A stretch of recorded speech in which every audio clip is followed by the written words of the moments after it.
Car है तेरे बेशुमार, कोटि कोटि स्तुति धन्यवाद। योग्यता से बढ़ के दिया है अपनी दया से तूने मुझे, योग्यता से बढ़ के दिया है अपनी दया से तूने मुझे, मांगने से ज्यादा मिला मुझे, आभारी हूँ प्रभु मैं, मांगने से ज्यादा मिला मुझे, आभारी हूँ प्रभु मैं। धन्यवाद के साथ स्तुति गाऊंगा, हे यीशु मेरे खुदा। उपकार है तेरे बेशुमार, कोटि कोटि स्तुति धन्यवाद, कोटि कोटि स्तुति धन्यवाद, कोटि कोटि स्तुति धन्यवाद। प्रार्थना करतील सिस्टर आपल्यासाठी सुरुवातीची। Hallelujah hallelujah hallelujah hallelujah hallelujah hallelujah hallelujah hallelujah hallelujah. स्तुतीस पात्र भयास योग्य आमच्या परमेश्वरा, पवित्र पवित्र पवित्र पवित्र पवित्र पवित्र पवित्र पवित्र पवित्र अति पवित्र सेनाधीश परमेश्वरा, स्वर्ग आणि पृथ्वीच्या निर्माणकर्त्या दयाळू बापा, हे स्वर्गातील जिवंत प्रभुदेवा, पवित्र आत्मा, पवित्र त्रैक्य एकच देवा, रात्रभर तू आम्हाला चांगलं सांभाळून हव्या त्या गरजा पुरवून हा नवीन गोड दिवस तू आमच्या आयुष्याशी जोडलेला आहेस, हा नवीन दिवस तू आम्हाला दाखवलेला आहेस बापा। आम्ही तुझे मनापासून आभार मानतो, तुला धन्यवाद देतो, तुझे उपकार स्तुती करीतो बापा। हे सर्व समर्थ प्रभू राजा, तू म्हटलेला आहेस, जेथे माझ्या नावाने दोघे किंवा तिघे जमलेले आहे तेथे मी हजर आहे। होय, तुझा पवित्र आत्मा आमच्यामध्ये हजर आहे। हे दयाळू बापा, आम्ही तुझे आभार मानतो, तुला धन्यवाद देतो, तुझे उपकार स्तुती करीतो बापा। तुझ्या पवित्र आत्म्याद्वारे तू आमच्या बरोबर बोल, आमचं अंतःकरण उघड, आम्हाला माहित नाही अशा गोष्टी तू आम्हाला सांग। हे दयाळू बापा, तुझ्या या सेवकांना तू आमच्या घरामध्ये दृष्टांत दिला आणि त्यांना या इथे पाठवलंस, तुला कोटी कोटी धन्यवाद देते, तुझे आभार मानते, तुझे उपकार स्तुती करते बापा। त्यांचा प्रवास तू, येण्या जाण्याचा प्रवास तू आशीर्वादित केला आहे बापा। एवढ्या लांबचा प्रवास करून तू आम्हाला आध्यात्मिक मानना देण्यासाठी त्यांना इथं तू पाठवलेला आहेस बापा। खरोखरच तू महान परमेश्वर आहे राजा। आज माझ्या प्रार्थनेमध्ये एक प्रेर केली होती राजा, त्यांचे मार्ग येण्याचे मोकळे कर बापा। खरोखरच तू माझी प्रार्थना ऐकलेली आहेस बापा। माझ्या मनात काय आहे, माझ्या डोक्यात काय विचार आहे ते तू जाणतोस राजा। माझे बेचैनी तू दूर कर, माझ्या सर्व समस्या तुझ्या पवित्र चरणी अर्पण करते राजा। आम्हाला तू स्थैर्य दे, शांती दे बापा। तू सर्व काही दिलेलं आहेस बापा आम्हाला। तुझी शांती पाहिजे माझ्या मुलाला, माझ्या कुटुंबामध्ये, तुझ्या सेवकाला तू पाठवलेला आहेस राजा। खरोखरच मी तुझे आभार मानते दयाळू बापा। तसेच ही बहीण सुद्धा फार परेशानी आहे बापा, विश्वासू आहे राजा। त्यांच्या ज्या समस्या आहेत त्या सगळ्या अगोदर सर्व काही तुला माहित आहे बापा। त्यांच्या सर्व समस्या, त्यांचे सर्व कुटुंब तुझ्या पवित्र चरणी अर्पण करते बापा। त्यांच्या समस्यातून आजच्या आज प्रभू येशूच्या नावाने ते दूर कर आणि त्यांच्या घरात तुझी शांती, प्रेम आणि आनंद दे. Yes Lord. प्रत्येकाला तुझ्याकडे आकर्षित कर. हालेलुया. हे हालेलुया. दयाळू बापा, जे तुझा शोध करतात त्यांना तू टाकत नाही. आम्ही रात्रंदिवस तुला शोधतो बापा. आमच्या प्रार्थनेद्वारे तुझा दरवाजा उघडतो. छोटा बापा, तू आमच्या हाकेला हो दे. आमची आवडी तुझ्यापर्यंत येस पोहोचू दे राजा. लॉर्ड. Yes Lord. तुला सर्व काही माहित आहेत राजा. तसेच तुझे सेवक तू आमच्या कुटुंबामध्ये अचानक पाठवलेले आहेस. खरोखरच तू महान परमेश्वर आहे राजा. त्यांच्याही समस्या तुला माहित आहेत बापा. तरी त्या एवढे दुःखी कष्टी असताना सुद्धा तुझ्या सुवार्तेची घोषणा करतात. कुठेही जाऊन तुझा मार्ग ते इतरांना पुरवितात. स्वतःच दुःख बाजूला ठेवून ते इतरांना तुझा मार्ग पुरवितात बापा. खरोखरच दयाळू बापा, त्यांच्या कर्मी तू अनेक भरकटलेले आत्मे तुझ्या कळपामध्ये सामावून घेतोस बापा. हे दयाळू बापा, त्यांच्याही समस्या तुझ्या पवित्र चरणी अर्पण करते. त्यांच्या समस्या तू सोडव बापा. त्यांना तू कुटुंब वत्सल बनव आणि तुझ्या सेवेमध्ये त्यांच्याकडून भरपूर सेवा करून घे. त्यांचा विश्वास बळकट कर बापा. ही प्रार्थना धन्यतारणारा आमचा प्रभू येशू ख्रिस्त याच्या पवित्र आणि गोड नामात करतो म्हणून तो आहे. आमेन, आमेन, आमेन. धन्यवाद येशू. प्रभूच्या गौरवासाठी आपण 2 गीतं गाऊया प्रियांनो. एक गीत तुम्ही गा, एक गीत मी गाईन. आणि जर सर्वांना येणार असलं तर आपण सर्वजण मिळून ते गाण्याचा प्रयत्न करू. काढा.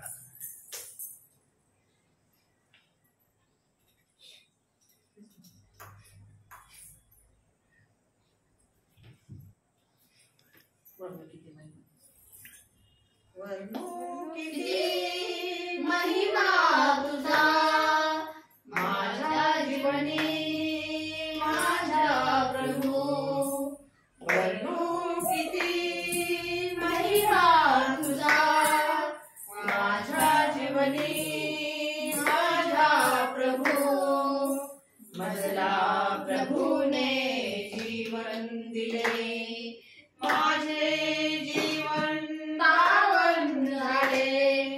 मजला प्रभूने जीवन दिले, माझे जीवन पावन झाले. अशीच कृपा मिळाली सदा, म्हणून विनवी मी तुला. अशीच कृपा मिळाली सदा, म्हणून विनवी मी तुला. वर्णू किती महिमा तुझा माझ्या जीवनी माझा प्रभू. वर्णू किती महिमा तुझा माझ्या जीवनी माझा प्रभू. दीनजनांची सेवा करावी, अश्रू पुसावे दुःखितांचे. दीनजनांची सेवा करावी, अश्रू पुसावे दुःखितांचे. दर्शन दे रे मला तुझे, पहावे मी तुला दीनांमध्ये. दर्शन दे रे मला तुझे, पहावे मी तुला दीनांमध्ये. वर्णू किती महिमा तुझा माझ्या जीवनी माझा प्रभू.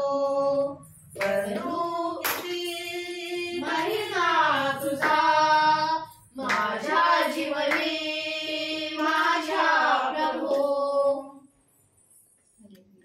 आणखी एक गीत गाऊया. सर्वांना येणार आपण गीत गाऊया या समयाला. सेनाओं का यहोवा हमारे संग संग है, याकूब का परमेश्वर हमारा ऊंचा गढ़ है. सेनाओं का यहोवा हमारे संग संग है। याकूब का परमेश्वर हमारा ऊंचा गढ़ है।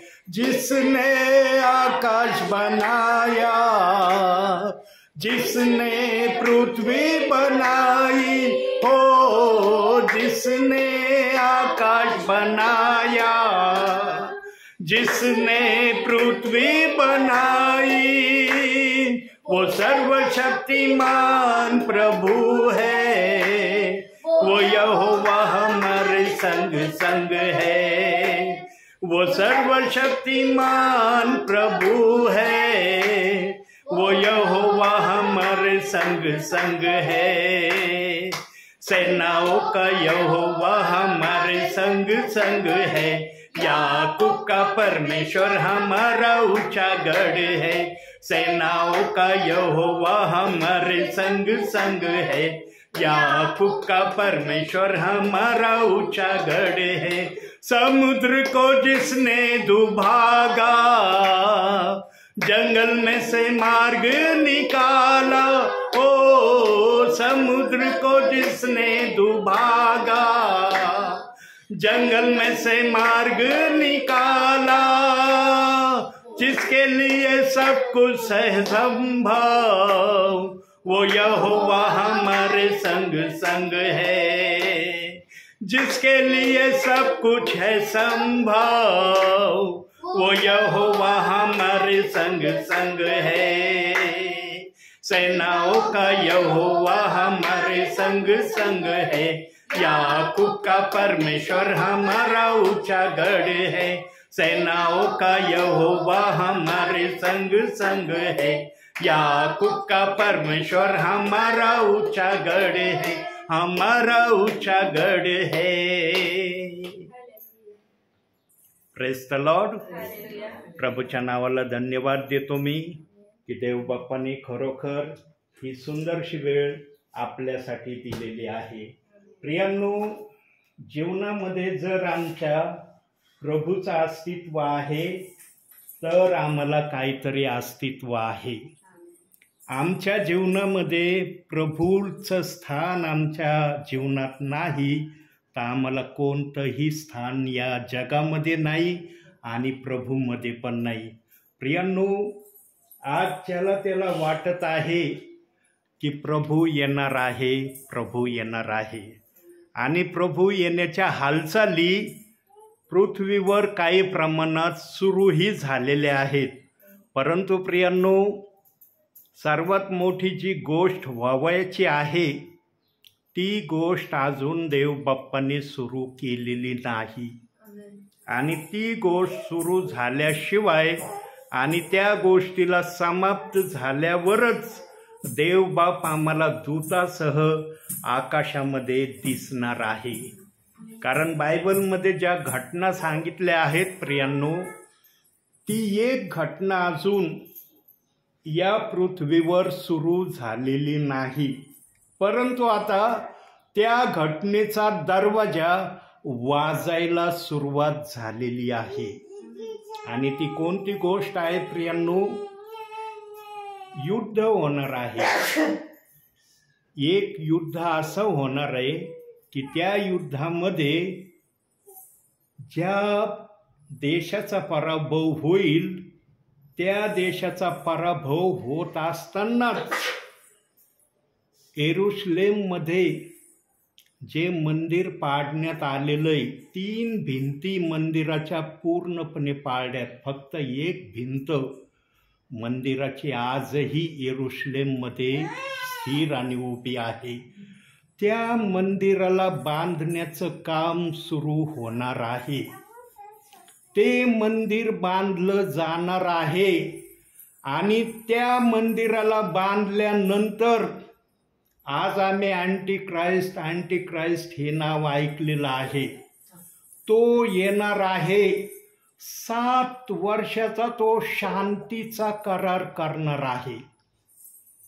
म्हणजे 7 वर्षामध्ये तो अँटिक्राइस्ट असं स्वतःला जगासमोर प्रगट करण्याचा प्रयत्न करणार आहे की मीच सर्व काही आहे। मी सांगन तेच झालं पाहिजे, मी बोलेल तीच कृती अस्तित्वात आली पाहिजे. अशा प्रकारचं 7 वर्षाचं राज्य हा अँटी क्राइस्ट त्या मंदिरामध्ये जाऊन करणार आहे. ही सर्वात मोठी घटना बायबलची अजूनही पूर्ण झालेली नाही.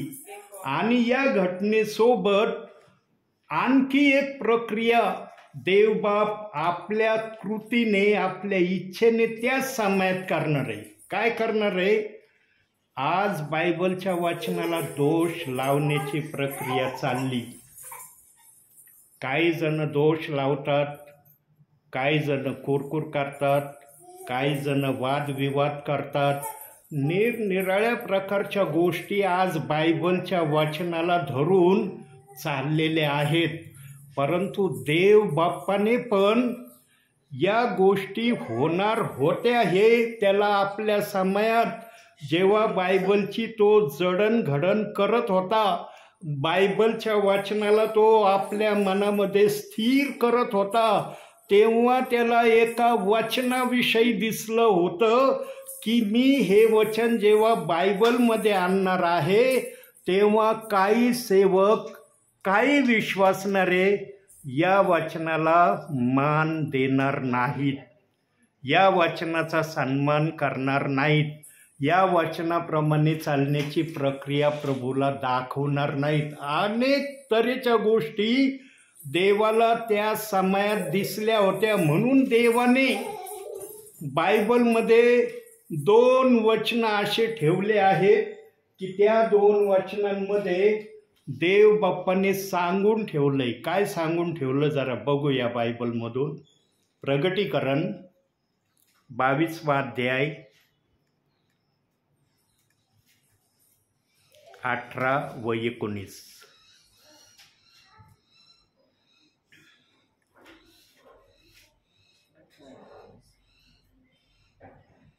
ह्या पुस्तकातील संदेश वचने ऐकणाऱ्या प्रत्येकाला मी निश्चयपूर्वक सांगतो की जो कोणी ह्यात भर घालील त्याच्यावर ह्या पुस्तकात लिहिलेल्या पीडा देवाने,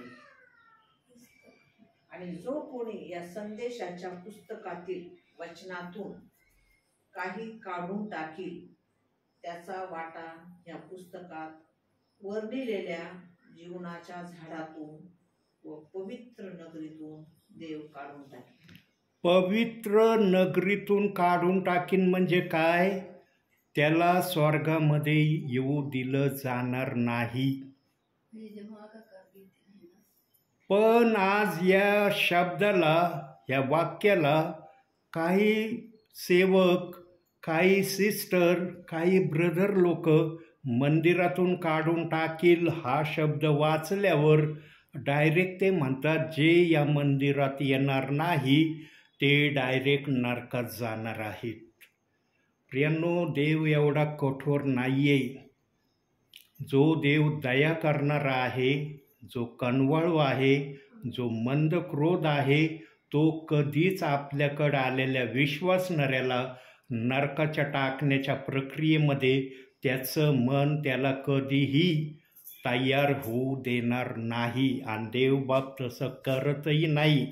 पण आज निरनिराळे वाक्य आम्ही संदेशातून ऐकतो. एखादा थोडासा चुकीच्या वाटेवर चालला, लगेच त्याला नरकाचा रस्ता दाखवायला सेवक सर्वात प्रथम तयार होतो.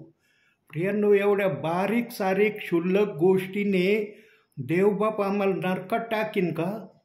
बघा, एक वचन बघूया आपण. फिलिप्पियराचं पत्र 2रा अध्याय 11वं वचन.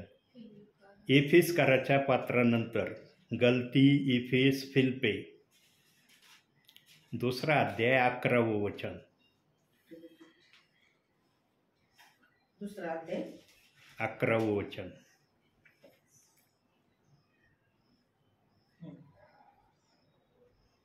आणि देवपित्याच्या गौरवासाठी प्रत्येक जिभेने येशू ख्रिस्त हा प्रभू आहे असे कबूल करावे. आमेन. प्रत्येक जीवेने येशू ख्रिस्त हा प्रभू आहे असे कबूल करावे. ज्या जिभेने येशू ख्रिस्ताला प्रभू कबूल केलंय त्या जिभेला प्रभू इतक्या सहजासहजीमध्ये नरकात टाकेल का?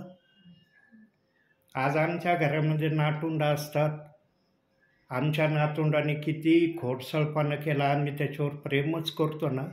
आम्हाला क्षणभर येतो कधी कधी राग, फार मोठी चूक झाली तर आम्हाला पण राग आमच्या नातुंडाबद्दल येतो, पण आम्ही पूर्णपणे टाकतो का आमच्या नातुंडाला? म्हणतो का तू माझं नाही, तू माझ्यापासून दूर हो, तू मला पुन्हा दिसला नाही पाहिजे? आमच्या मनात येतो असा विचार? जर आमच्या मनामध्ये आमच्या नातुंडाविषयी असे विचार येत नाही तर मग ज्या देवाने आम्हाला आपल्या राज्यात घेतले तो देव आमच्यासाठी काही असे विचार करेल का? त्याच्या मनामध्ये अशा प्रेरणा येईल आमच्यासाठी की काही पण केलं आम्ही की लगेच आम्हाला डायरेक्ट नरकाच्या वाटेकडे प्रभू नेईल? प्रियांनो, अज्ञानामुळं आज काही जण संदेशामध्ये नरकाचा विनाकारण उच्चारण करतात. नरकाचा हा शब्द फक्त देवबाप्पाने ठराविक लोकांसाठी तो नरक बनवलेला आहे आणि तो नरक कोणासाठी हे आपल्या सर्वांना माहिती आहे. ज्या ठिकाणी त्या दुष्टाला जायचंय तिथं आम्हाला दुष्ट म्हणून प्रभू पाठवणार आहे का? ज्या जिभेने प्रभूला प्रभू मान्य केलं त्या जिभेला दुष्ट म्हणून मान्य करून त्या दुष्टाबरोबर आम्हाला टाकेल का? पण आज आम्ही काही पण संदेश ऐकतो, काही वाक्य ऐकतो आणि वाक्य ऐकल्यावर आमच्या मनाला पण खिन्नता येते की अरे खरंच मी तसा आहे की काय? प्रियांनो, जे स्वर्गात येणार नाहीत ना त्यांच्यासाठी प्रभूंनी एकच जागा बनवली आहे. कोणती बनवली? वाचनातून बघू आपण. प्रगटीकरण 11वा अध्याय 2रं वचन.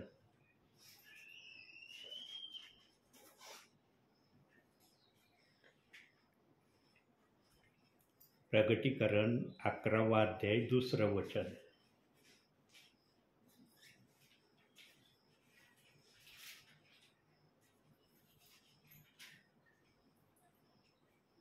तरी मंदिराबाहेरचे अंगण सोड,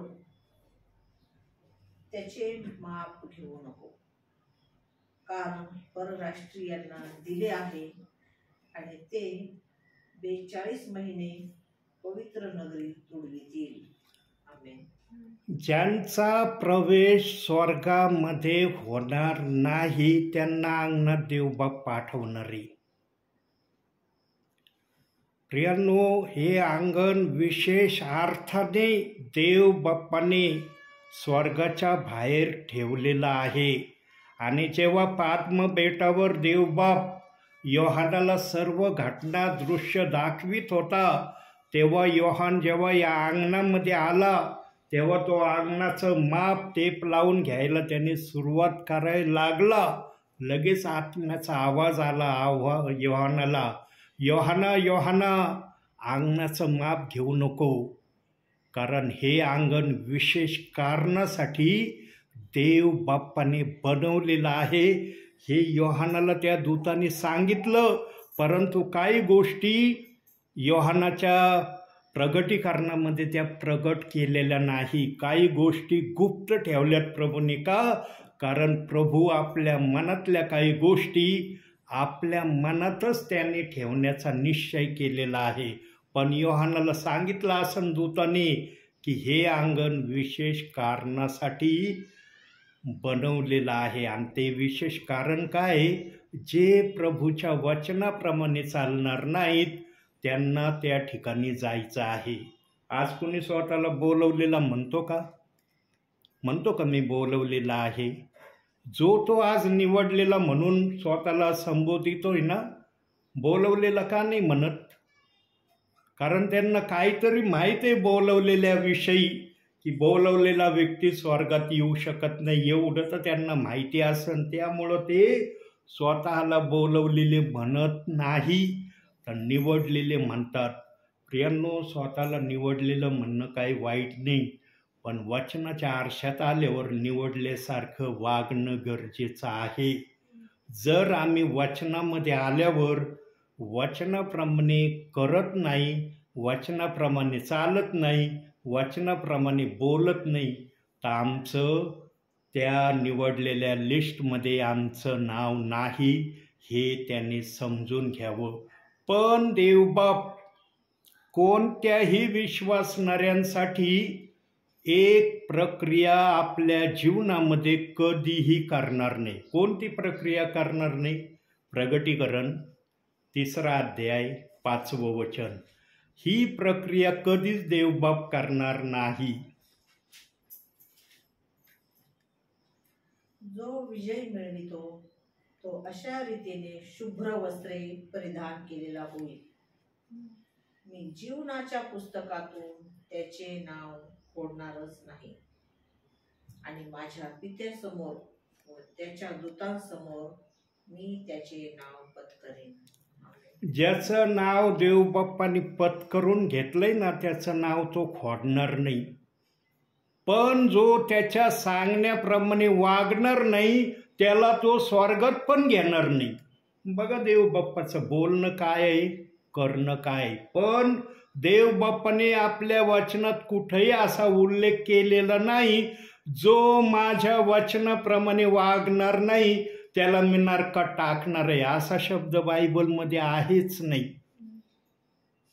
पण आज भावनाविषयी म्हणा किंवा आणखी कोणत्या इराद्याने म्हणा, नरक हा शब्द काही जणांच्या मुखातून बोलल्याशिवाय त्यांना त्यांचा संदेश पूर्ण झालाय किंवा त्यांनी संदेश दिलाय असं त्यांना वाटतच नाही.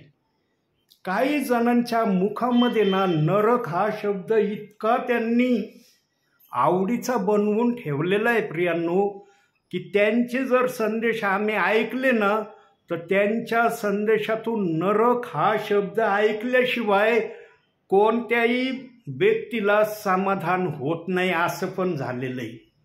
प्रियांनो, नरक हा विशेष अनुषंगाने ठेवण्यात आलेला एक भाग आहे. तो भाग विश्वासणाऱ्यांसाठी, सेवकांसाठी देवबाप्पांनी राखून ठेवलेला नाही. ज्या प्रक्रियेमध्ये विश्वासणारे सेवक जाणार नाहीत तिथं नरकाचा शब्द देवबाप कधी उच्चारित नाही. आता वचनामध्ये दिलंय का कुठं देवबाप्पांनी की मी त्यांना नरकात टाकीन? आहे का शब्द? आता नरकाविषयी आपण बघूया जरा. प्रगटीकरण 20वा अध्याय 15वं वचन. बघा तिथं काय म्हणतोय प्रभू. 20वा अध्याय 15वं वचन. ज्या कोणाचे नाव जीवनाच्या पुस्तकात लिहिलेले सापडले नाही तो अग्नीच्या सरोवरात टाकला गेला. अग्नीचं सरोवर म्हणजे काय आहे? नरक आहे. नरकामध्ये काय आहे? अग्नी आहे, न विझणारी अग्नी आहे. त्याच्यामध्ये आमचं शरीर रात्रंदिवस तडपत राहणार आहे. तिथं किंचाळ्यांच्या आवाजाशिवाय दुसरा आवाजच नाही आहे नरकामध्ये प्रियांनो. आणि मागील काही वर्षापूर्वी काही जणांच्या तोंडून साक्ष्या आम्ही ऐकल्या की माझ्या आत्म्याला देवबाप्पाने नरकाजवळ नेलं आणि मी नरकाजवळ गेलो तेव्हा माझ्या आत्म्याने पाहिलं की नरकामध्ये खूप जोरजोराच्या किंचाळ्यांचा मी आवाज ऐकला. त्या ठिकाणी एकसारखा आवाजाचा आवाजच मी ऐकला. तिथं शांतीचा शब्दच मला दिसला नाही आणि धगधगती आग मला दिसली. काही जणांनी काही वर्षापूर्वी साक्षी स्वरूपाने या गोष्टी व्हॉट्सअपला पण पाठवलेल्या आहेत आणि त्यांनी स्वतः चर्चमध्ये पण या गोष्टीची साक्ष दिलेली पण आहे. प्रियांनो, देवबाप्पाने ज्यांना काही गोष्टी भाकीत केल्या, ज्यांनी ज्या गोष्टी सांगितल्या त्या देवबाप्पांनी त्यांना दाखवल्याशिवाय ते सांगू शकत नाही. आणि बायबलच्या आत्म्याने एक वॉर्निंग किंवा एक निरोप देऊन ठेवलाय बायबलमध्ये की जर तू खोटी साक्ष देशील तर तुला शिक्षा झाल्या वाचून राहणार नाही. म्हणून प्रियांनो, साक्ष देणारा कुणी असो तो लक्षपूर्वक साक्ष देतो की ही साक्ष मी खरी देत आहे का खोटी देत आहे. आणि ज्यांची साक्ष खरी असते ना प्रियांनो, ऐकणाऱ्यांना त्या साक्षीतून आशीर्वाद मिळाल्याशिवाय राहत नाही.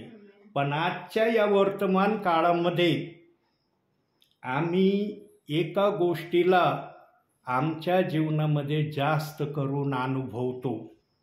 आज काही जण त्रासात आहेत, छळात आहेत, निंदेत आहेत, अपमानित होत आहेत.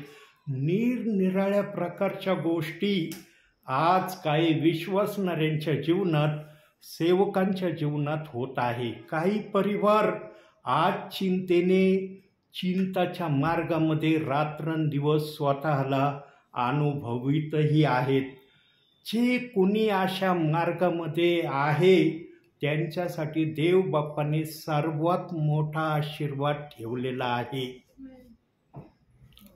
प्रियांनो, जो कोणी देवासाठी दुःख सहन करतो, मग ते क्षुल्लक दुःख असो की मोठं दुःख असो, ते देवाच्या नजरेमध्ये ना साधारण नाहीये. पण आम्हाला जेव्हा ते सहन करण्याची प्रक्रिया आम्ही प्रभूच्या नावामध्ये व्यक्त करतो ना, तेव्हा आम्हाला त्या वेदना किंवा त्या गोष्टीची धास्ती आम्हाला चैनशीर जीवनामध्ये राहू देत नाही किंवा शांतीच्या जीवनामध्ये आम्हाला ती राहण्यास मज्जाव करते. पण देवाच्या नजरेमध्ये या गोष्टीचा मोबदला काय आहे ते बायबलच्या वचनामधून आपण पुराव्यानिशी पाहू. यशायाचं पुस्तक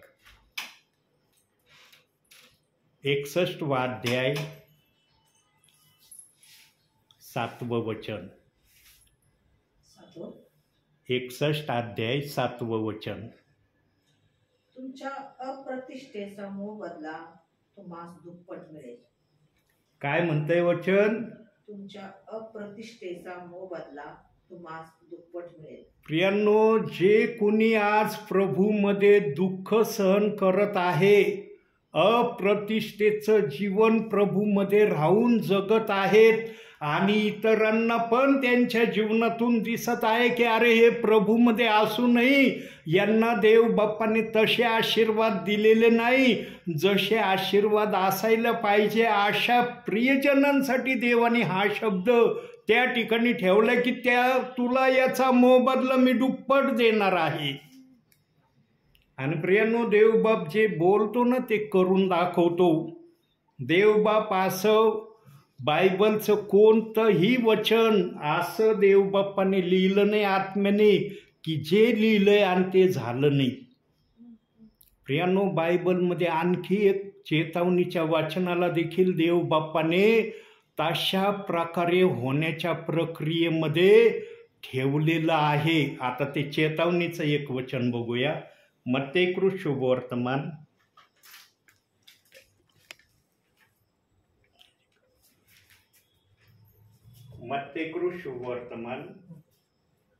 12 अध्याय 32 वचन.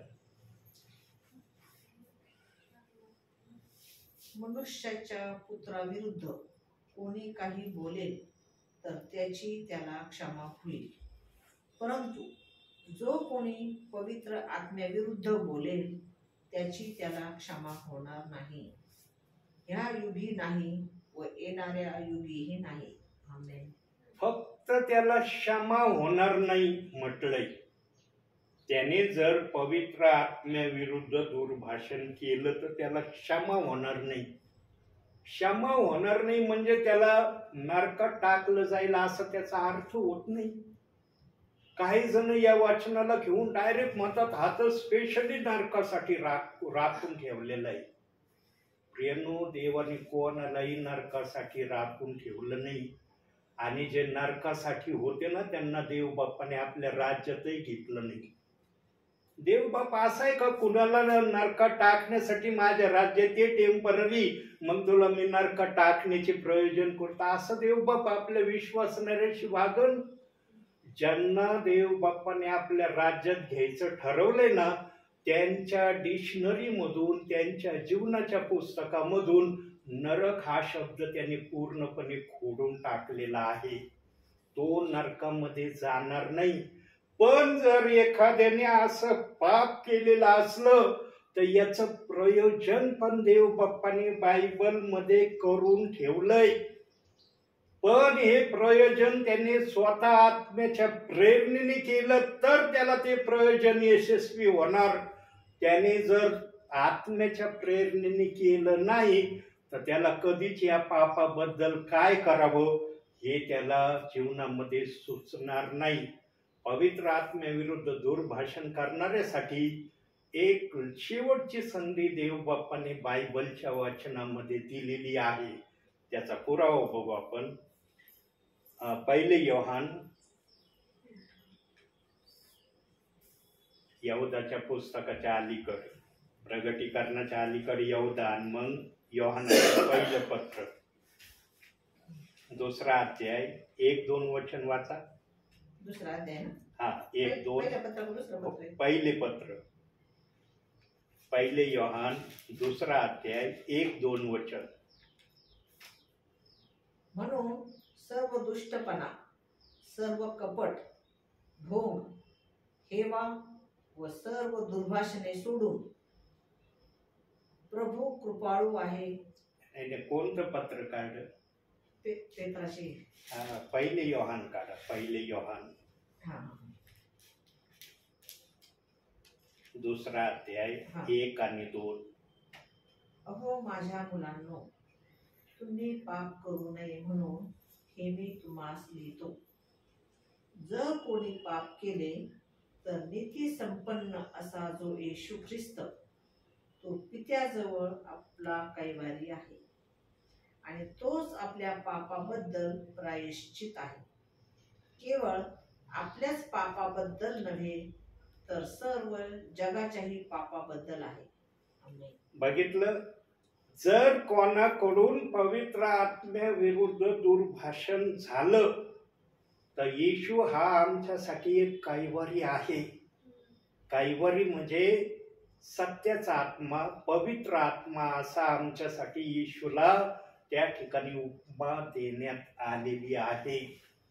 आणि तो आमच्यासाठी मध्यस्थी करल की याने आज्ञानामध्ये पवित्र आत्म्याविरुद्ध दुर्भाषण केलंय, याच्या दुर्भाषणाची त्याला क्षमा व्हावी आणि त्याला क्षमा मिळते.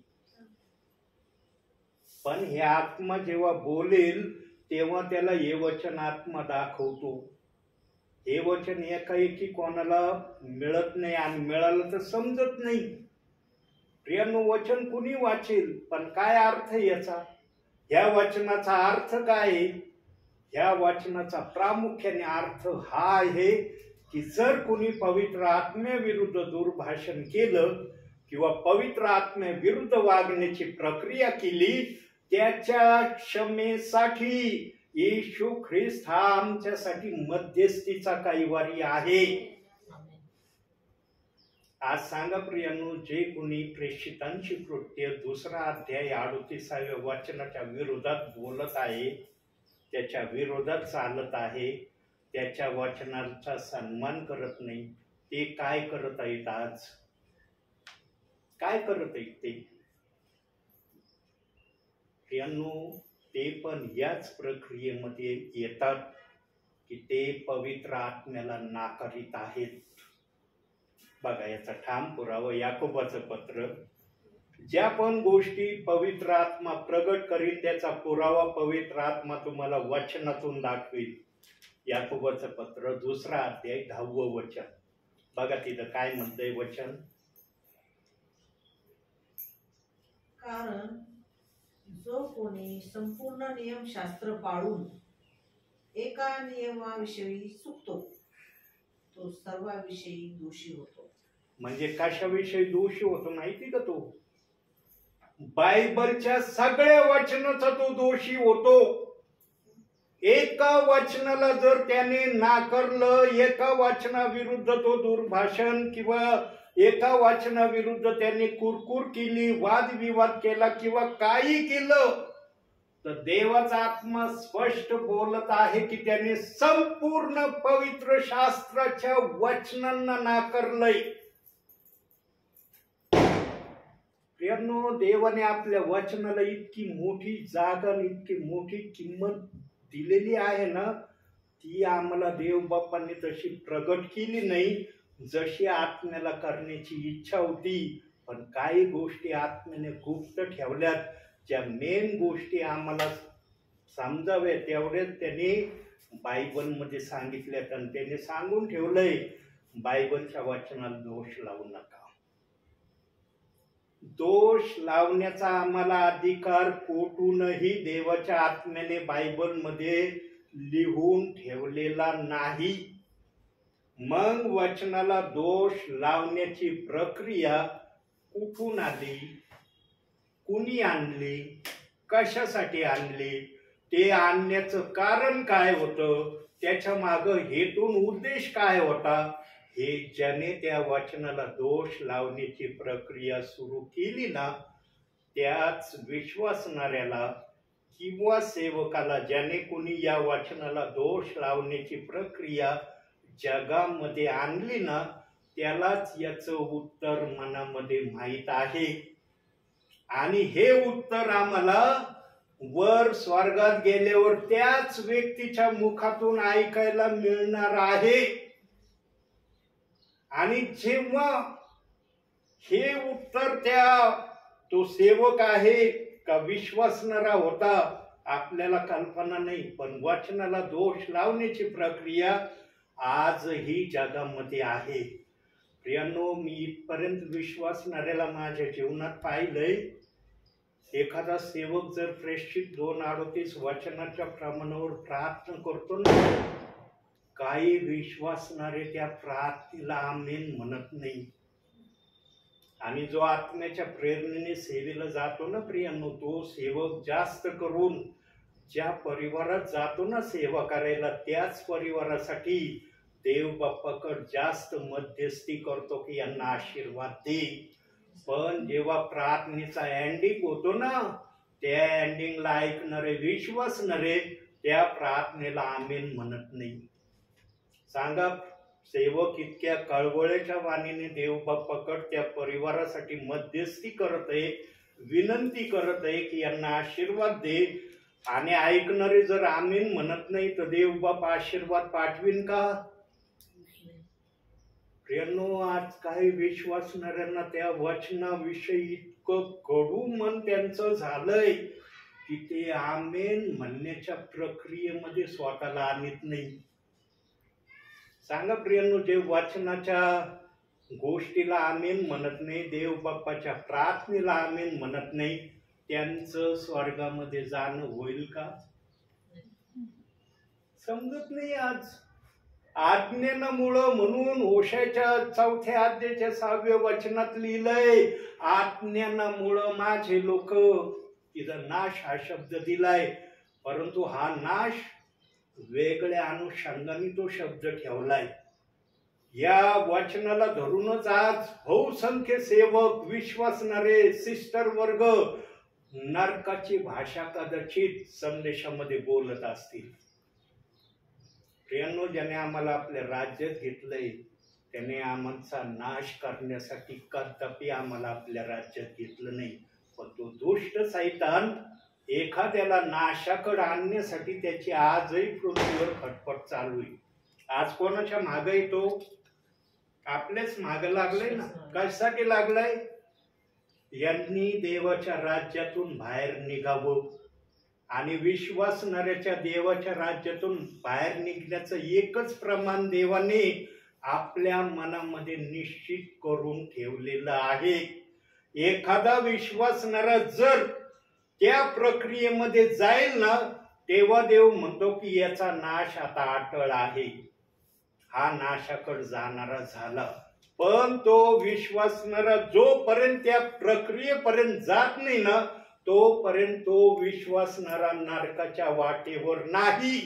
पण हा दुष्ट त्याला नरकाच्या वाटेवर आणण्यासाठी रात्रंदिवस त्याला छळाच्या मार्गातून, निंदेच्या मार्गातून, अप्रतिष्ठेच्या मार्गातून, त्रासाच्या मार्गातून, कोणत्याही मार्गातून फक्त तो देवापासून दूर जावा ह्या अपेक्षेने सैतान आज आमच्या माग लागलेला आहे. आणि देवाचा आत्मा सैतानाच्या कृत्य बघत बसत नाही. देवाचा आत्मा सैतानाच्या कृत्याला विश्वासणाऱ्यावर येण्यापासून रोखण्याची प्रक्रिया करतो. पण विश्वासणारा वचनात असला तर देवबाप त्याच्यासाठी प्रक्रिया करतो. एखादा विश्वासणारा वचनात नाही, प्रार्थनेत नाही, मग देवबाप करेल का तेवढी सहाय्यता? तुम्ही प्रभूत आलात, कशासाठी आलात? प्रभूचं ऐकण्यासाठी, प्रभूचं करण्यासाठी आला. आणि प्रभूचा सर्वात मोठा हेतून उद्देश या बायबलला आम्ही आपल्या जीवनामध्ये प्रामाणिकपणे उतरवून त्याप्रमाणे वागणारे व्हावे. याशिवाय देवबाप आमच्याकडे कशाची अपेक्षा करत नाही. त्याने सांगितलं तुम्ही एवढी प्रक्रिया माझ्यासाठी करून दाखवा, मी तुम्हाला जागा मावणार नाही, एवढे आशीर्वाद देतो का नाही याची प्रतीक्षा करा. म्हणून अनुवाद 28:2 मध्ये त्या गोष्टीचं प्रमाण सांगितलंय. मत्ते 6 अध्याय 33 वचनामध्ये त्या गोष्टीचं प्रमाण सांगितलंय. देव बाप्पाने ठाम पुरावे देऊन सांगितलंय की तुम्ही जर बायबल वाचलं, प्रार्थना केली आणि वाचल्याप्रमाणे आपलं जीवन प्रभूमध्ये घालवलं, तुम्हाला या गोष्टींनी दिल्याशिवाय राहणार नाही. आणि तो स्वर्गामध्ये प्रभू बरोबर राज्य करण्याचा पण स्वर्गामध्ये अनुभव घेतल्याशिवाय राहणार नाही. इतकं सोपं कार्य आहे विश्वासणाऱ्या समोर. पण हा दुष्ट निरनिराळ्या गोष्टींनी आमचं मन खिन्न करण्याचा प्रयत्न करतो. आणि होईल तितकं देवापासून कायमचं त्याचं नातं तुटावं या अनुषंगाने अंतिम समयामध्ये सैतान अतिशय वेगाने, अतिशय जलद गतीने विश्वासणाऱ्यावर हल्ला करत आहे. का करत आहे त्याचं कारण बघू. प्रगटीकरण 20 अध्याय 3 वचन हे ते कारण आहे.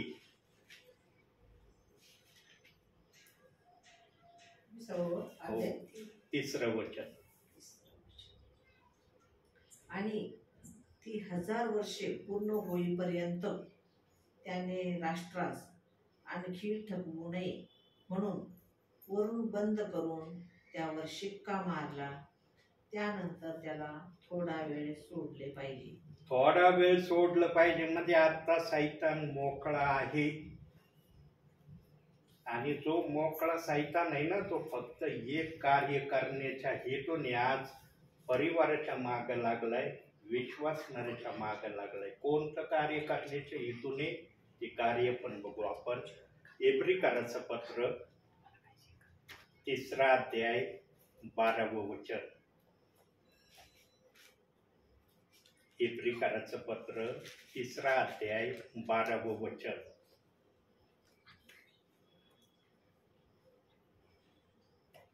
बंधुजन हो, जिवंत देवाला सोडून देण्या इतके अविश्वासाचे दुष्ट मन तुम्हातील कोणाचेही असू नये म्हणून जपा.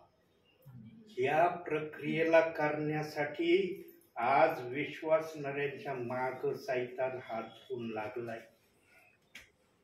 आणि जो विश्वासणारा या प्रक्रियेला करून दाखविल ना, त्याला देवबाप क्षणभर सोडून देतो. म्हणून वचनात सांगितलं, मी तुला क्षणभर सोडिले पण मोठ्या करुणेने मी तुला आपल्या जवळ घेईन. लिहिले ना यशायामध्ये, वाचतो ना आम्ही. क्षणभर सोडलं म्हणजे काय? जो कुणी म्हणल ना मला आता येशू ख्रिस्तात नाही राहायचं, तो माझा देव नाही, तेव्हा देवबाप त्याच्यापासून क्षणभर दूर जातो. पण तो कालांतराने प्रभूकडे आल्याशिवाय राहत नाही. हे माझ्या जीवनात मी 3 वेळेस केलंय. त्यानं मी दुसऱ्याचे उदाहरण कधीच सांगत नाही, मी माझं सांगतो. मी 3 वेळेस माझ्या जिवंत देवाला सोडून देण्याची प्रक्रिया केली. पण 2000 वर्षाच्या अगोदर या प्रक्रिया झाल्या. सैतानाला देव बाप्पाने 2000व्या वर्षात मोकळं केलंय. वचनाप्रमाणे 2000व्या वर्षापासून सैतान हा खुला झालेला आहे. आणि त्याचे गणित पण आहेत. आदामापासून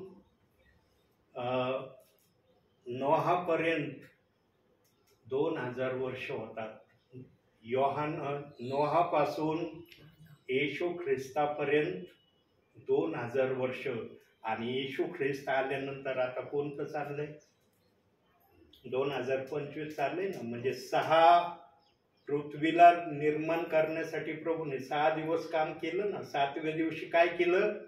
विश्रांती घेतली. म्हणजे 6000 वर्ष पूर्ण झालेले आहेत. आम्ही 7000व्या वर्षामध्ये सध्या आहोत आणि 7000व्या वर्षामध्ये देव बाप्पाने सैतानाला थोड्या वेळासाठी मोकळं सोडलंय की थोडीशी त्याला 1000 वर्ष तो अंधाऱ्या कोठडीत बंद होता, तो बाहेर आलाय. येड्यासारखा सायरा वायरा पृथ्वीवर आज इकडं तिकडं फिरत आहे. पण त्याचं टार्गेट आणि त्याचं लक्ष ख्रिस्ती म्हणवणारे विश्वासणारे हे त्याने बनवलेलं आहे. आणि ज्यांना कोणाला या वचनाप्रमाणे जो तयार होतो ना, त्याच्यासाठी देव बाप्पाने 6 वेळेस वाचण्याची त्याला संधी ठेवलेली आहे. एक वेळेस जर त्यांनी येशू ख्रिस्ताला सोडून दिलं म्हणजे देव म्हणत नाही तुझं माझं नातं कायमचं संपलं. 7 वेळेस एखाद्या विश्वासणाऱ्याला या प्रक्रियेतून देव बाप वाचवण्याची तयारी ठेवतो. पण 8व्या वेळेस मात्र तयारी नाही. 8व्या वेळेस तो पूर्णपणे देवाच्या राज्यातून बेदखल झालेला असतो. म्हणून 7 वेळेस आम्ही या प्रक्रिया जर केल्या ना, आता वाचलेल्या वचनाप्रमाणे आम्हाला देव बाप क्षमा करतो. बघा आता तो पुरावा दाखवतो. तो म्हणतो नुसतं तोंडी बोलतात ब्रदर, आम्हाला वचन काय दाखविना, नीतीसूत्रे. बघा आता पुरावा या विषयाचा, या विचाराचा पुरावा 24वा अध्याय 16वं वचन बघा. 24 अध्याय 16वं वचन.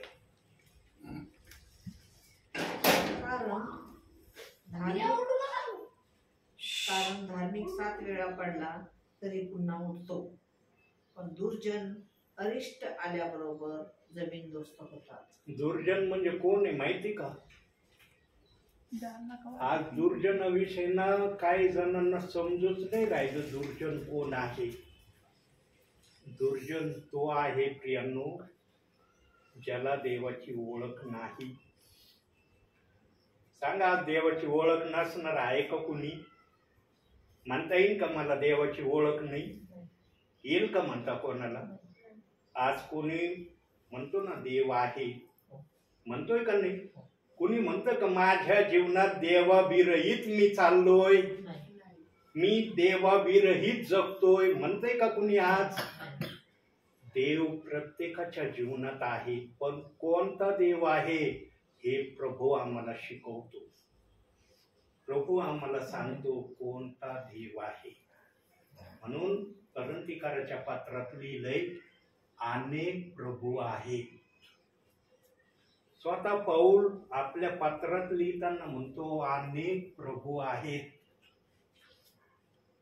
एक प्रभूचा उल्लेख नाही त्या ठिकाणी केलेला, कारण ज्याने पवित्र शास्त्र वाचलेलं असतं ना त्याला पवित्र आत्मा आठवण करून देतो. जरी त्याच्या ध्यानात नाही राहिलं पण पवित्र आत्म्याला तर माहीत असतं की याने पवित्र शास्त्र वाचलंय किंवा नाही. माझ्या भावी जीवनात मी 2 वेळेस पूर्ण पवित्र शास्त्र वाचलंय. 3ऱ्या वेळेस वाचायला घेतलंय, अर्ध्यापर्यंत आलोय, त्याच्या पुढं काय मी अजून वाचायला पुढं गेलेलो नाही. प्रियांनो, ज्यांनी परिश्रम घेतलेले असतात, कष्ट केलेले असतात वाचनाचे, पवित्र आत्म्याच्या ते लक्षात राहतं आणि पवित्र आत्मा योग्य समयाला ते शब्द दासाच्या मुखातून प्रकट करतो. आणि प्रभू विषयी पहिले करंथीकराच्या पत्रात पौलाने लिहिलेला आहे, कोणताही व्यक्ती आज प्रभू विरहित ते चालत नाही. हे देव बाप्पाला प्रामुख्याने आपल्या विचारातून प्रकट करायचं आहे. आणि जो 7 वेळेस पडतो तो पुन्हा उठवला जाणार आहे. पण 8व्या वेळेस त्यांनी जर ती चूक केली मग देव बाप त्याला उठवीत नाही.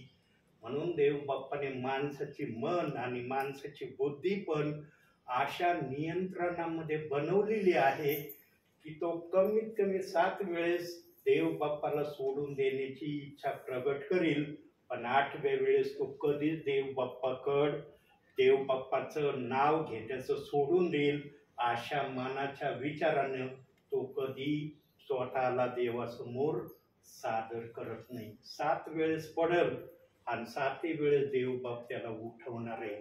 पण आज पडणं म्हणजे काय हे पण काही जणांना माहित नाही. काही जणांना वाटतं पडणं म्हणजे काय, माझ्याकडून एखादं पाप झालं म्हणजे मी पडलो. याला देव बाप पडणं नाही म्हणत. देवाला पूर्णपणे सोडून देणं याला देव बाप पडणं म्हणतो.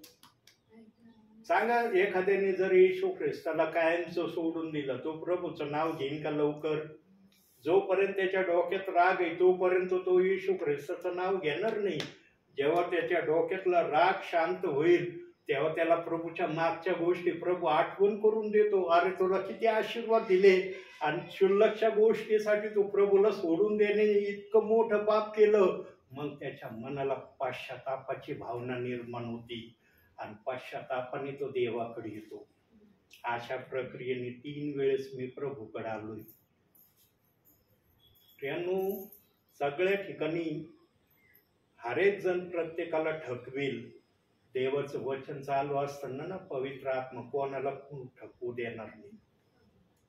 कारण जर पवित्र आत्म्याच्या उपस्थितीमध्ये जर एखादा सेवक, एखादा ब्रदर, एखादी सिस्टर विश्वासणाऱ्याला जर ठकवण्याचा प्रयत्न करेल तर मग त्या पवित्र आत्म्याची काय किंमत आहे हो? काय किंमत आहे पवित्र आत्म्याची? म्हणून पवित्र आत्मा आपल्या नियंत्रणामध्ये बोलणाऱ्याच्या मुखातून आपले शब्द काढीत असतो.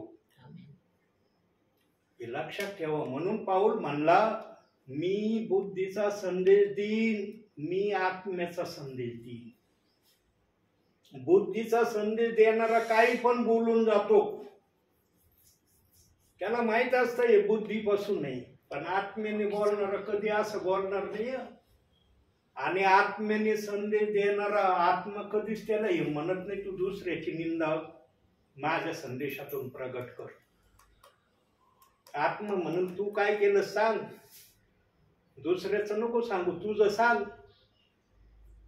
म्हणून मत्त्याच्या 7व्या अध्यायात सांगितलंय ना, प्रथम तू आपल्या डोळ्यातलं कुसळ काढ, म्हणजे तुला आपल्या भावाच्या डोळ्यातलं मोठं मुसळ दिसन. स्वतःच्या डोळ्यात कुसळ ठेवलंय त्याचं मुसळाचं सांगत बसला तू. तुझ्या कुसळाला कोण काढीन? प्रियानो, देवाचा आत्मा प्रत्येक गोष्ट यथास्थित सांगणारा आत्मा आहे. म्हणून जो पण देवाचं संदेश सांगणारा आहे त्याने शक्यतो दुसऱ्याचं सांगण्यापेक्षा स्वतःचं सांगितलं ना, देवाच्या आत्म्याला फार आनंद होईल. आणि जेव्हा देवाच्या आत्म्याला आनंद होतो ना प्रियांनो, तेव्हा देवाचा आत्मा आशीर्वाद दिल्याशिवाय राहत नाही. म्हणून या गोष्टीचं प्रमाण देव बाप्पाने वचनात कसं ठेवलंय याचा पुरावा बघू. नीतिसूत्रे अजून 5 मिनिटं बोलतो मग मी थांबतो. 28 अध्याय 13वं वचन. जो आपले दोष झाकीतो त्याचे बरे होत नाही, जो ते कबूल करून सोडून देतो त्याचवर दया होते. कोण दया करतं? देव दया करतो. का दया करतो?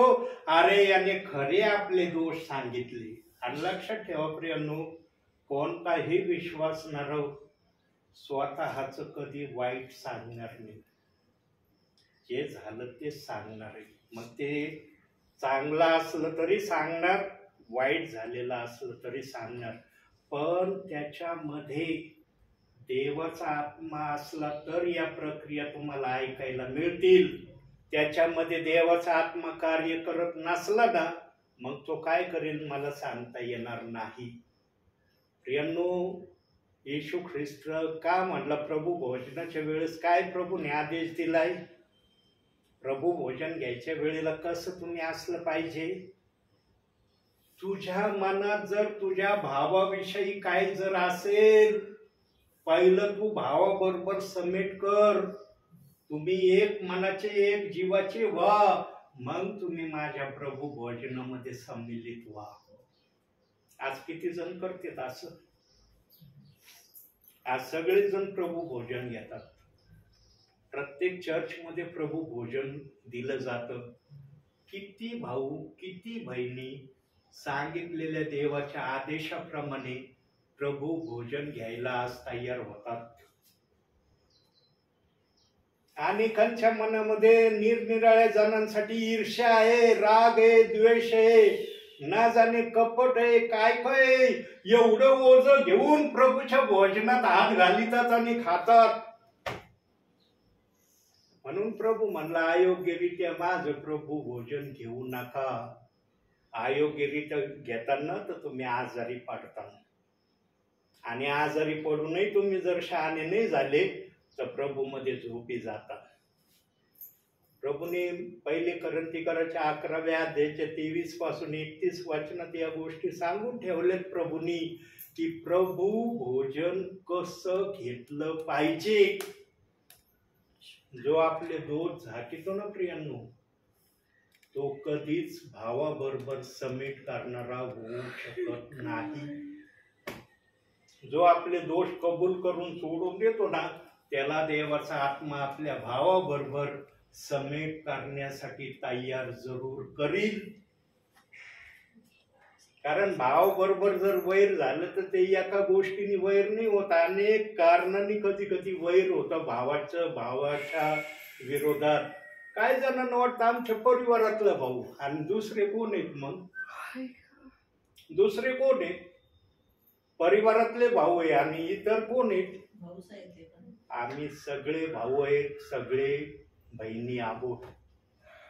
बहिणी बहिणीच्या पद्धतीने, भाऊ भावाच्या पद्धतीने प्रभू समोर स्वतःला सादर करून वागणारे बनावे, ही अपेक्षा देवबाप आमच्याकडे करत आहे. म्हणून हे बायबल आम्हाला दिलंय.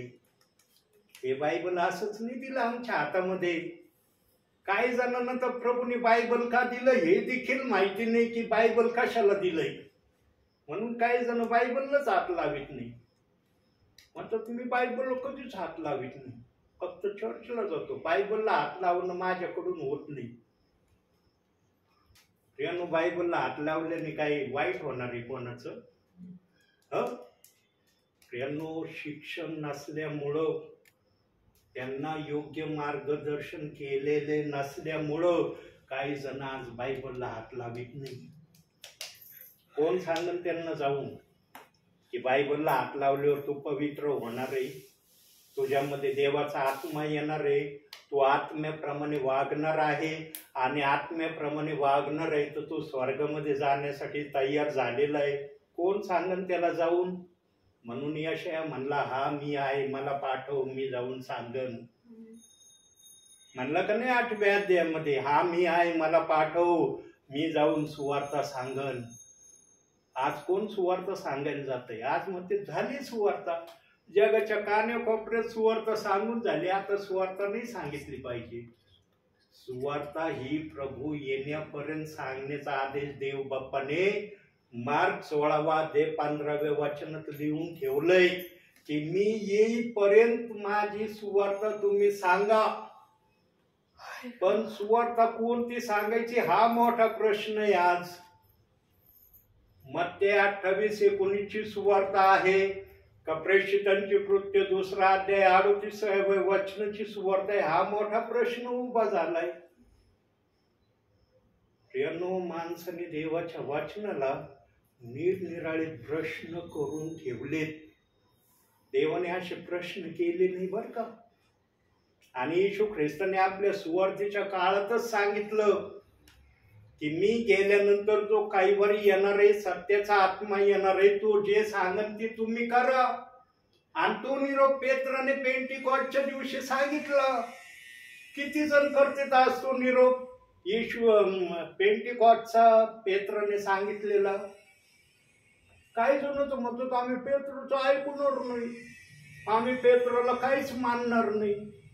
मग पेत्राने जो संदेश सांगितला कोणासाठी सांगितला?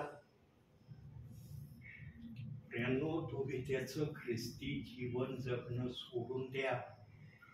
नम्रतेचं जीवन जगायला सुरुवात केली ना, देवाचा आत्मा त्या वचनाचा अर्थ समजावून सांगन. या वचनाचा अर्थ काय काय येशू ख्रिस्त गेल्यावरच काहीवरी आला. येशू ख्रिस्त असताना काहीवरी का नाही आला? येशू ख्रिस्त होता तेव्हा काहीवरीला खाली यायला भीती वाटत होती का? त्याला आदेश होता. काय आदेश होता? जेव्हा येशू स्वर्गात जाईल तेव्हा तुला खाली यायची परवानगी. म्हणून तो येशू ख्रिस्त जगात असताना खाली आला नाही. म्हणून येशूने निरोप दिला.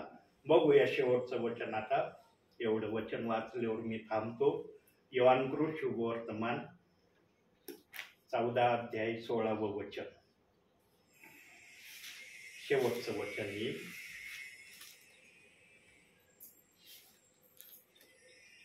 16 वचन. मी पित्याला विनंती करीन, मग तो तुम्हाला दुसरा कैवारी म्हणजे सत्याचा आत्मा देईल, अशासाठी की त्याने तुम्हा बरोबर सदा सर्वदा राहावे. बघितलं किती सोप्या भाषेत येशू ख्रिस्ताने सांगितलं. येशू ख्रिस्ताचे मध्य 28 अध्याय 19 वचनाची आज्ञा पाळतात. पण येशू ख्रिस्ताने ही एक आज्ञा दिली अखिल जगातल्या विश्वासणाऱ्यांना. ही आज्ञा किती जण मानते? जे या वचनाप्रमाणे आज्ञा मानणारे आहेत ना, ते प्रेषित 2:38 वचनाच्या प्रमाणावर चालणारे प्रियजन आहे. येशू ख्रिस्ताने प्रेषितांची कृत्य 2 अध्याय 38 वचनाचा उल्लेख गुप्त ठेवला. तो पेत्राच्या मुखातून पवित्र आत्म्याने प्रकट केला. येशू ख्रिस्ताने जर प्रकट केला असता ना प्रेषित 2:38 वचनाचा अर्थ, तर मग बोलवलेले आणि निवडलेले हे प्रभूला दिसले नसते. सगळे निवडलेले झाले असते. सगळे म्हणले असते, अरे येशू ख्रिस्ताने जर मत्ते 28:19 ची आज्ञा दिली तर येशू ख्रिस्ताने प्रेषित 2:38 ची पण आज्ञा दिली. आता हीच आज्ञा आपण मानू.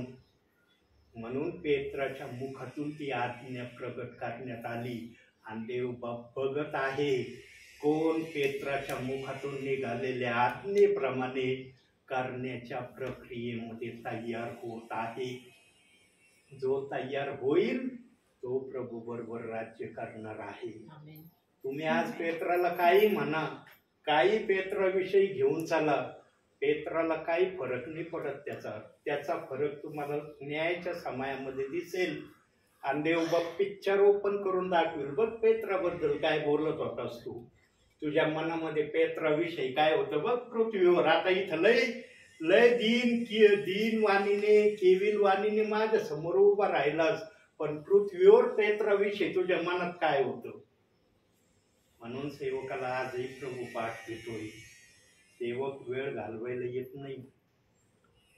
देवाचा आत्मा कधीच सेवकाला म्हणत नाही जा त्या परिवारांमध्ये वेळ घालवायला. प्रियांनो, इतके महिने मी देव बाप्पाकडे प्रार्थना करत होतो तुमच्या परिवारात येण्यासाठी. देव बाप्पा सगळ्या ठिकाणी मला तू प्रेरणा देतो, पण आमच्या एका बहिणीच्या परिवारात मला पाठवण्यासाठी तू इतका विचारात पाडा, इतका विचार तुला येतोय की या सेवकाला पाठवू का नको. तुझ्या मनामध्ये असं चाललंय, मी काय करायचं? प्रियांनो, जो आत्म्याने खरेपणाने कोणासाठी प्रार्थना करतो ना, देव बाप्पा ऐकल्याशिवाय राहत नाही. पहाटे 4 वाजता देव बाप्पाने झोपेतून जसे डोळे उघडले, मला तुमचा चेहरा दाखवला. मी ओळखलं, म्हणलं अरे आज माझा प्रभू आमच्या बहिणीकडे जायची इच्छा ठेवतो. असा जल्लोष आणि आनंदी झालो मी आणि लवकर तयारी केली. प्रियांनो, माझी वैयक्तिक प्रार्थना करून मी तुमच्यापर्यंत आलोय. प्रियांनो, आत्मा चालवणारा असला ना, त्याला सर्व काही आत्मा मदत पण करणारा असतो. म्हणून जीवनामध्ये मनुष्याच्या विरुद्ध जरूर जा, देवाच्या विरोधात जाऊ नका. जीवनामध्ये सगळ्या गोष्टीच्या विरोधात जाण्याची प्रक्रिया करा. देवाच्या वचनाच्या विरोधात बोलण्याची आणि करण्याची प्रक्रिया कधी करू नका. या 2 प्रक्रियाला जर तुम्ही आपल्या जीवनामध्ये सांभाळलं ना प्रियांनो, तुमचं स्वर्गामध्ये जाणं निश्चित आहे. कोणताही दुष्ट आत्मा तुम्हाला स्वर्गापासून अडविणार नाही. आणि तुमचा प्रभू मधला प्रवास सुखकर झाल्याशिवाय राहणार नाही. आणि मग बाकी प्रभूने यशाया 61 अध्याय 7व्या वचनात सांगितले ना, अभिवचन दिले ना, तुझ्या प्रतिष्ठेचा मी तुला दुप्पट मोबदला देईल. तो मोबदला इथंच तुम्हाला दिला जाणार आहे, वरती नाही.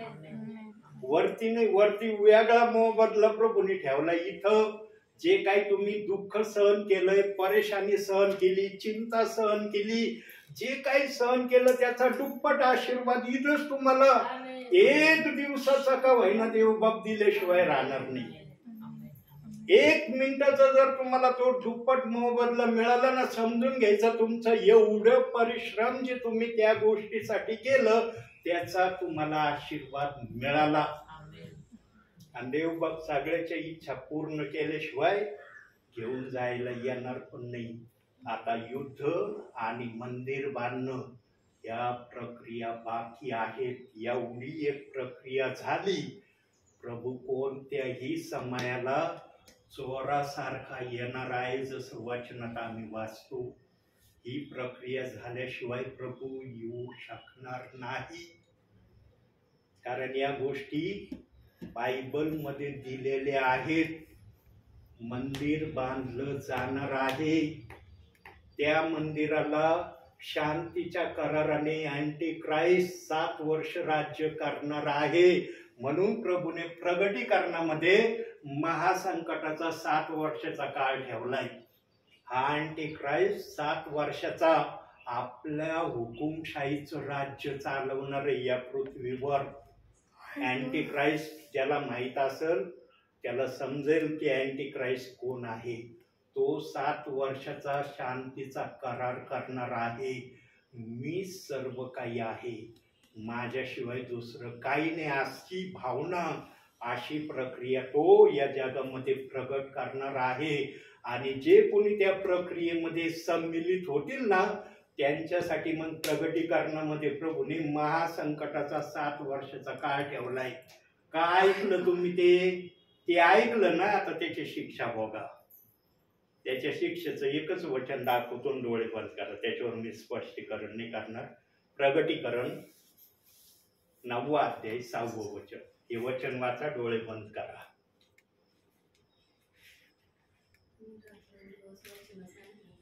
प्रगटीकरण 9वा अध्याय 6वं वचन.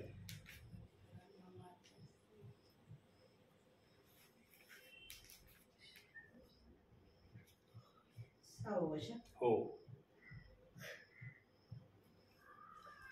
त्या दिवसात माणसे मरणाची संधी शोधतील, तर ती त्यांना येणार नाही. मरावयाची उत्कंठा धरतील, तरी मरण त्यांच्यापासून दूर पडेल. डोळे बंद करा.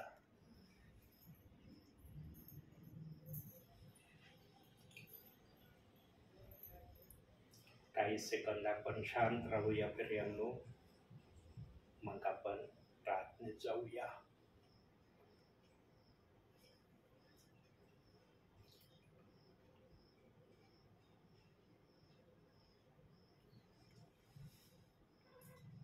दिल की गहराई से स्तुति करूं, आराधना करूं, तन से और मन से पूरी शक्ति से तुझसे मैं प्रेम करूं. दिल की गहराई से स्तुति करूं, आराधना करूं, तन से और मन से पूरी शक्ति से तुझसे मैं प्रेम करूं. हे प्रभु यीशु, कितना प्यारा है तू. हे प्रभु यीशु, सबसे अच्छा है तू. प्रार्थना मैं तुझसे करूं, ओ मेरे प्यारे मसीहा, प्रार्थना मैं तुझसे करूं, ओ मेरे प्यारे मसीहा। मेरा ये जीवन तेरे काम आए, मेरा ये जीवन तेरे काम आए, यही है मेरी तमन्ना। प्रार्थना मैं तुझसे करूं, ओ मेरे प्यारे मसीहा। प्रार्थना मैं तुझसे करूं, ओ मेरे प्यारे मसीहा, ओ मेरे प्यारे मसीहा, ओ मेरे प्यारे मसीहा। होय माझ्या बापा, तुझ्याच नावाला आम्ही धन्यवाद देतो, तुझ्याच नावाला आम्ही उंच करतो। तूच आमचा प्रभू आहे, तूच आमचा सर्व काही आहे, हे आम्ही आमच्या मुखाने मान्य करतो, कबूल करतो माझ्या बापा। स्वर्गीच्या देवा, आजच्या या सुंदरशा वेळेसाठी तुझे मनपूर्वक आभार मानतो, तुला धन्यवाद देतो माझ्या बापा। त्याच तू वचनाच्या कर्वे आज या परिवाराशी बोललेला आहे। जो संदेश मी या परिवाराच्या हेतूने तयार केलेला होता, परंतु तुला आज या संदेशातून बोलण्याची इच्छा झाली नाही माझ्या बापा। आज तुला आपल्या मनाच्या विचाराने आणि मनाच्या वचनाने सांगण्यामध्ये तुला आनंद वाटला, म्हणून माझ्याजवळ संदेश तयार असतानाही मला त्या वहीतल्या लिहिलेल्या संदेशामधून बोलण्याची तो संधी दिली नाही। स्वर्गीच्या देवा, तू काहीही करू शकतो हे पुन्हा एकदा तू आज या परिवारात प्रगट केलेला आहे। तुला आपल्या मनाच्या प्रेरणेने आपल्या लोकांशी कसं बोलावं हे दासाच्या कर्वे तू प्रगट केलेला आहे। आजच्या तुझ्या या वचनासाठी आम्ही सर्वप्रथम तुझे आभार मानतो, तुला धन्यवाद देतो माझ्या बापा। या वचनाच्या द्वारे तू आज या परिवाराच्या हृदयामध्ये उंच झालेला आहे आणि आज या परिवाराला तू अभिवचन दिलेला आहे वचनातून की तुमच्या प्रतिष्ठेचा तुम्हाला दुप्पट मोबदला दिला जाणार आहे। स्वर्गीच्या देवा, ज्यांनी खरोखर तुझ्यासाठी दुःख सहन केलंय आणि निमूटपणे सहन केलंय, त्यांना तो दुप्पट आशीर्वाद दिल्याशिवाय राहणारा देव नाही, हे पुन्हा एकदा तू आज वचनातून या परिवारासाठी प्रगट केलेलं आहे। माझ्या संदेशाच्या वहीमध्ये तर हे वचन मी लिहिलेलं नव्हतं, परंतु तू आज अद्भुतरित्या आपल्या आत्म्याच्या प्रेरणेने या परिवाराशी बोललेला आहे। स्वर्गीच्या देवा, यांच्या मुलासाठी निखिल दादांसाठी विशेष करून प्रार्थना करतो माझ्या बापा। निखिल दादाची सर्व अस्वस्थता, सर्व बेचैनीपणा, सर्व काही जे काही त्याच्या मनाला खिन्न करणाऱ्या गोष्टी आहेत, नासुर येशू ख्रिस्ताच्या नावाने त्यांच्या शरीरापासून निघून जाऊ दे माझ्या बापा। निखिल दादा जरी आमच्यापासून दूर आहेत शरीराने, पण आत्मेने ते या ठिकाणी आहेत असा आम्ही विश्वास ठेवतो माझ्या बापा।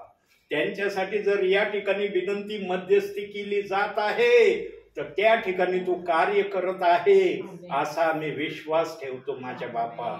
म्हणून जकातदाराला तू म्हणला होता, विश्वास ठेवशील तर तुझा चाकर निश्चित बरा होईल, आणि जकातदाराने विश्वास ठेवला आणि त्याचा चाकर बरा झालेला जकातदाराने अनुभवला। स्वर्गीच्या देवा, मी विश्वास ठेवतो की निखिल दादाला तू आज आपल्या पवित्र हातात घेत आहे, त्यांना तो आशीर्वाद देत आहे, त्यांचे सगळ्या प्रॉब्लेम सॉल्व्ह कर माझ्या बापा। विशेष करून त्यांच्या कामाचा प्रश्न तू चांगल्या रीतीने सॉल्व कर माझ्या बापा, अशी आम्ही तुला विनंती करतो. तुझ्या पायासमोर आम्ही स्वतःला लीन दिन नम्र करतो माझ्या बापा. आम्हाला फक्त आशीर्वादाची अपेक्षा तुझ्याकडून आहे माझ्या बापा. तूच आम्हाला आशीर्वादित करू शकतो, आम्हाला शांतीने भरू शकतो, असा विश्वास आम्ही वचनाप्रमाणे तुझ्यावर ठेवलेला आहे. ही जागा, हे घर सर्वस्वी आशीर्वादित आहे माझ्या बापा. या जागेला, या घराला सदैव आशीर्वादाच्या अधीनतेमध्ये असंच तू ठेव माझ्या बापा, अशी मी तुला विनंती करतो. आमचे बहीण, आमचे मालक सर्वांना प्रभू तुझ्या पवित्र हातात देतो माझ्या बापा. त्यांना तू सहाय्यता कर. घर प्रपंच चालवता असताना प्रभू लागणार ज्ञान बुद्धी चातुर्य तू आपल्या स्वर्गीय भांडारातून त्यांना पुरव. आणि प्रभू शारीरिक आणि आत्मिक दोन्ही आशीर्वादामध्ये या परिवाराला तू घेऊन चालावं, अशी मी तुला विनंती करतो. आमच्या बहिणीसाठी प्रार्थना करतो, त्यांच्या मुलासाठी प्रार्थना करतो माझ्या बापा. स्वर्गीय बापा, आमच्या बहिणीला सुंदरशी मुलगी देऊन आनंदी मुलाची माता होण्याचा गौरव तू त्यांना दिलेला आहे, यासाठी मी तुझे मनपूर्वक आभार मानतो. आमच्या बहिणीला पण प्रभू चांगल्या प्रकारे आशीर्वादाने तू भर आणि तुझ्या ज्ञानात बुद्धीत त्यांची वाढ कर माझ्या बापा. शहाणपण आणि चातुर्य देऊन आमच्या बहिणीचा तू सन्मान कर माझ्या बापा, अशी मी तुला विनंती करतो. या परिवारातले लहान थोर प्रियजन सर्वजण तुझ्या पवित्र हातात मी देतो माझ्या बापा. स्वर्गीय बापा, आज एक बहीण पण प्रार्थनेमध्ये आहे माझ्या बापा. जरी त्या बहिणीला मी पूर्णपणे ओळखत नाही माझ्या बापा, परंतु ती बहीण ज्या मोठ्या आशेने विश्वासाने तुझ्या या प्रार्थनेमध्ये बसलेली आहे माझ्या बापा, त्या बहिणीच्या मनामध्ये ज्या पण आशा इच्छा घेऊन ती बहीण बसलेली आहे, सर्व त्या आशा इच्छा त्या बहिणीच्या तू पूर्ण कर. त्या बहिणीच्या मनातली हर एक गोष्ट तू मान्य कर माझ्या बापा. तिने जो विश्वास तुझ्यावर ठेवलेला आहे, त्या विश्वासाप्रमाणे त्या बहिणीला तू सहाय्यता कर, तिच्या परिवाराला आशीर्वादित कर, अशी मी तुला प्रार्थना करतो. स्वर्गीय बापा, प्रत्येकाच्या जीवनामध्ये काही ना काही दुःख आहे, समस्या आहे, अडचणी आहेत, परंतु जो कोणी या सर्वांवर जय मिळवून प्रभूकडे येतो आणि प्रभूमध्ये चालतो, तो तुझ्या नजरेमध्ये सर्वात आशीर्वादित जन आहे, असं तू म्हणतो माझ्या बापा. प्रभू, सर्वांना तो आशीर्वाद दे, हीच शेवटी तुला विनंती करतो. आणि विशेष करून आज जर ब्राह्मणी परिवारात तू आलेला आहे माझ्या बापा, तर ब्राह्मणी परिवार आणि गायकवाड परिवार दोही परिवारांना आशीर्वादाने ओतप्रोत तू भरावं माझ्या बापा, अशी मी तुला विनंती करतो. आणि जी बहीण, ज्या बहिणीचं आडनाव मला माहित नाही, त्याही बहिणीला तू आशीर्वादानं भरावं, अशी मी तुला विनंती करतो. मी माझ्यासाठी काहीच मागितलं नाही माझ्या बापा. मी माझ्या मागण्यासाठी या ठिकाणी आलेलोच नाही माझ्या बापा. मी इतरांच्या मध्यस्थीसाठी तुझ्या नावाने आलेलो आहे. म्हणून या प्रियजनांसाठी मी आत्म्याने आणि खरेपणाने जे काही तुला मागितलंय, थोडक्यामध्ये मागितलंय, ते देऊन तृप्त कर. आणि या परिवारांना आनंदी तू केलेला आहे याचा अनुभव त्यांना येऊ दे. असं जर स्वर्गीच्या देव तू केलं, तर माझं या परिवारामध्ये तुझ्या आत्म्याच्या प्रेरणेने येणं यशस्वी झालेलं आहे. आता सेवक ग्रंथ प्रार्थनेला जात आहेत माझ्या बापा. कोणता सेवक आहे की तो प्रार्थनेला जात नाही माझ्या बापा, परंतु किती जणांच्या प्रार्थना ऐकल्या जातात, किती जणांच्या मुखातून आत्म्याच्या प्रेरणेने तू बोलतो, हे जास्त महत्वाचं आहे. स्वर्गीय बापा, जशी माझ्यावर तू कृपा करतो, तशी सर्व सेवकांवर, सर्व विश्वासणाऱ्यांवर दया आणि कृपा तुझी तू कर, अशी मी तुला विनंती करतो. येथपर्यंत आम्हाला सहाय्य केलं, यासाठी धन्यवाद. मान सन्मान गौरव सर्व माझ्या बापा मी तुला देतो. धन्यता असणारा प्रभू येशू ख्रिस्त, याच्या प्रिय आणि गोड नावानं मागतो म्हणून तो ऐक माझ्या बापा. आमेन. आमेन. आमेन. हे आमच्या स्वर्गातील बापा, तुझे नाव पवित्र मानले जाओ, तुझे राज्य मग देव, जसे स्वर्गात तसे पृथ्वीवर तुझ्या इच्छेप्रमाणे हो. आमची रोजची भाकर आज आम्हाला दे, आणि जसे आम्ही आमच्या अपराधकारांना क्षमा करतो तसेच तू आमच्या अपराधांची क्षमा कर, आणि आम्हाला महाग पडू देऊ नकोस, पण वाईटापासून आम्हाला सोडव. कारण की राज्य, सामर्थ्य आणि गौरव ही सदा सर्वकाळ तुझीच आहे. आमेन. आमेन. प्रभु येशू रक्त की जय. प्रभु येशू रक्त की जय. प्रभु येशू रक्ताचा जयकार असो. आमेन. आमेन.